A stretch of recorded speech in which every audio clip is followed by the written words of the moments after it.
पार्टीच्या प्रवेशाच्या या कार्यक्रमानिमित्त आमचे प्रदेश अध्यक्ष माननीय रवींद्र चव्हाण साहेब, ज्यांनी मला राजकारणामध्ये सक्रिय केलं, ते आमचे गुरु माननीय चंद्रकांत पाटील साहेब, उपस्थित माजी आमदार प्रकाश आवाडे साहेब, संसद रत्न राज्यसभा खासदार माननीय धनंजय महाडिक साहेब, उपस्थित माननीय मकरंदजी देशपांडे, उपस्थित माननीय साहेब आणि आमच्यावर प्रवेश केलेले आमचे सर्व सहकारी जिल्हाध्यक्ष राजवर्धन पिंपळकर आणि आलेले माझे सर्व सहकारी आणि प्रिंट आणि इलेक्ट्रॉनिक मीडियाचे आमचे सहकारी, कोणाचं नाव राहून गेलं असेल तर माफी असावी। एक काळानंतर परत मुख्य प्रवाहामध्ये आणि पक्षामध्ये याची एक संधी मिळते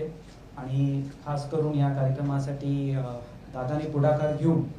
हा कार्यक्रम कोऑर्डिनेट करून माझ्यासाठी एक चांगला प्रवेशाचा कार्यक्रम घेतला। जसं आपल्या सगळ्यांना माहिती आहे की राज्याचे मुख्यमंत्री माननीय देवेंद्र फडणवीस साहेब माझ्यासाठी थोड्या भावासारखे आहेत। मागच्या वर्षीच ही प्रक्रिया सुरू झाली नोव्हेंबर महिन्यामध्ये, जेव्हा नगरपालिकेला मुश्रीफ साहेबांची माझी होती माननीय देवेंद्रजींच्या मध्यस्थी झाली आणि जिल्हा परिषदमध्ये भारतीय जनता पार्टीच्या एकही फॉर्मवर आमचे सगळे उमेदवार उभारले, निवडून आले आणि त्या अनुषंगाने एक औपचारिकता होती,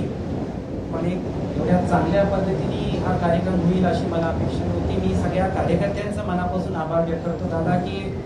कुठलंही अकॉमोडेशन, गाडी, शेवटचा निरोप म्हणजे 12चा कार्यक्रम तो नंतर 9ला झाला, तरीही सगळी एवढ्या मोठ्या संख्येत आत आहेत, बाहेर आहेत आणि या निमित्ताने मी सगळ्यांचं मनापासून आभार व्यक्त करतो। आणि मी मीडियामध्ये जे बाईट दिले त्या निमित्ताने सगळ्या कार्यकर्त्यांना सांगतो की आता तुमच्या सगळ्यांचा ऐकून सगळे प्रयोग झालेले आहेत, आता आणि काय प्रयोगाला स्कोप नाही आहे।